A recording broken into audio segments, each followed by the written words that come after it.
Bonjour tout le monde, je reviens vers vous pour vous présenter l'oracle des fées enchantées de Sue Ellen, Graines de magie.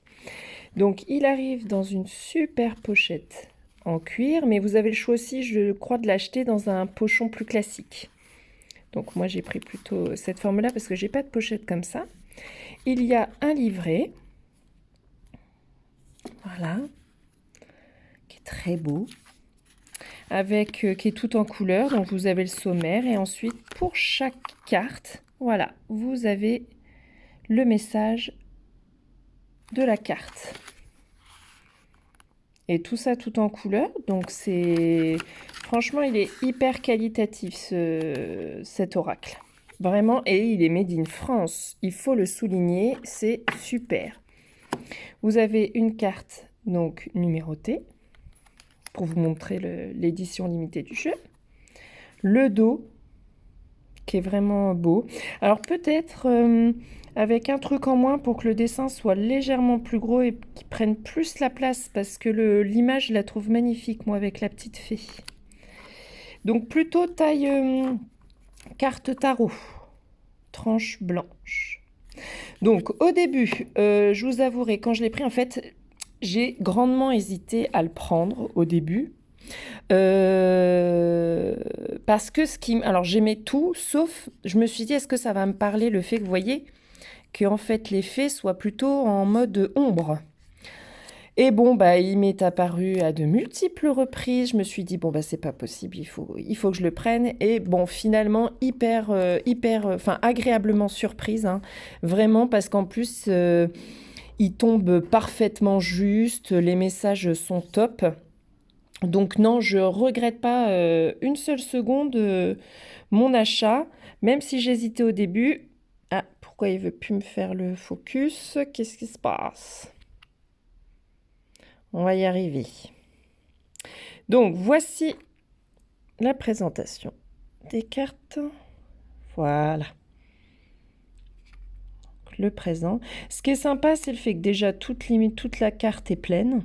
Les petites étoiles qui brillent, les choses qui sont finalement les autres éléments colorés de la carte sont plutôt sympas.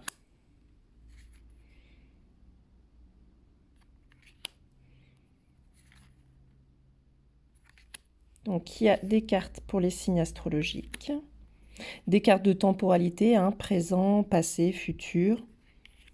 Ce qui est sympa, c'est que vous avez comme là des petits mots-clés sur la carte en plus du mot-clé qui est tout en bas. Donc c'est vrai que c'est assez girly quand même, je trouve, comme oracle, mais j'en ai pas en fait des comme ça. Donc c'est vrai que je suis quand même contente d'en avoir un. Et je me dis en plus à jouer avec, enfin voilà, je peux le faire avec ma fille du coup. Alors je dis pas que c'est un oracle pour les enfants, attention, hein. Je dis que du coup ça vient travailler avec l'enfant intérieur en fait, c'est les images comme ça. Et puis finalement c'est doux, c'est coloré. La texture est top, c'est mat, c'est hyper qualitatif, c'est... Non, non, c'est vraiment un très bel oracle, hein. Après, il faut aimer le style, tout simplement. On aime ou on n'aime pas, c'est... Voilà.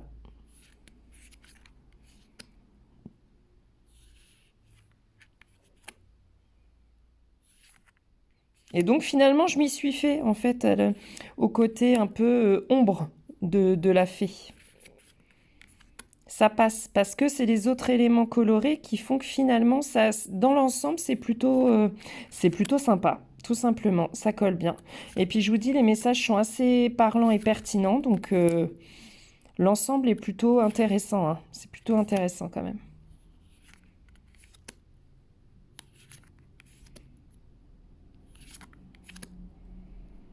Puis c'est girly sans être trop girly non plus. Vous voyez ce que je veux dire? Je sais pas si je me fais bien comprendre, mais voilà, il y a des jeux beaucoup plus girly quand même. Là, je trouve ça va, c'est bien et du coup, ouais, j'aime beaucoup.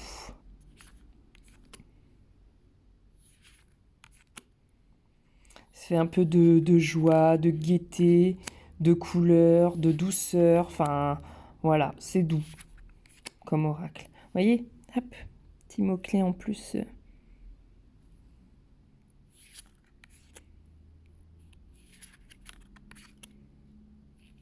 Voilà, les esprits qui sont représentés par des petits fantômes, je trouve ça sympa.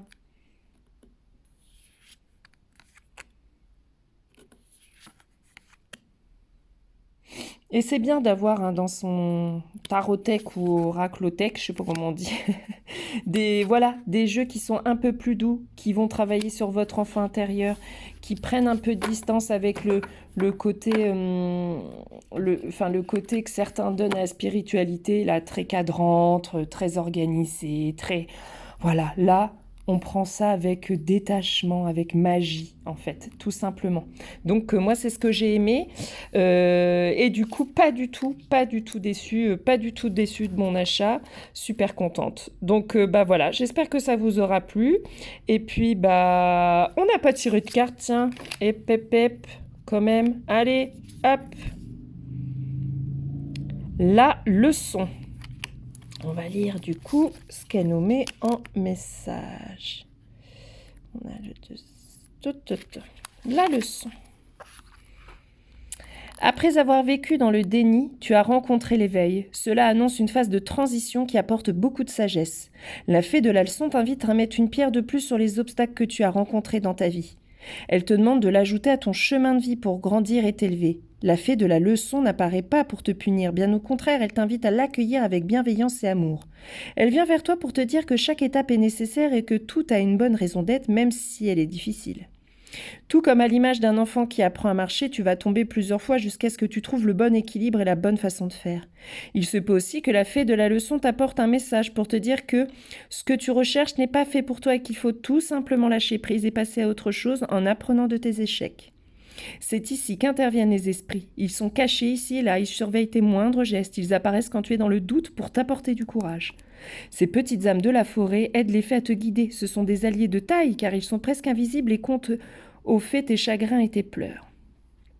Sans le savoir, tu es appelé à les suivre. Ils te guideront vers la fée qui saura te venir en aide. Ils sont très intelligents et les trouver est mission impossible. Mots-clés, apprentissage, guidage, lâcher prise. Petit message, ce que l'homme ne veut pas apprendre par la sagesse, il l'apprendra par la souffrance. Donc vous voyez, les messages sont quand même clairs, pertinents, malgré que la carte soit douce. Là, on vous parle en fait de la répétition, les schémas répétitifs, le fait que vous rencontriez toujours les mêmes obstacles. Et bien, on vous demande d'apprendre de ces leçons et de se dire, mais pourquoi je vis ça? Et qu'est-ce qu'il faut que je guérisse en moi pour dépasser ça? Pour arrêter du coup de répéter continuellement. Être sage en fait et ne pas rester obtus, fermé ou dans le pessimiste ou dans la victimisation. On vous demande de vous détacher de ça et d'apprendre de ce que vous êtes en train de vivre. Donc voyez, le message, il n'est pas cucu quoi entre guillemets, il est vraiment il est pertinent. Donc voilà. Donc voilà pour l'oracle des fées enchantées. Je vous dis belle journée, belle pleine lune ce soir et à très vite.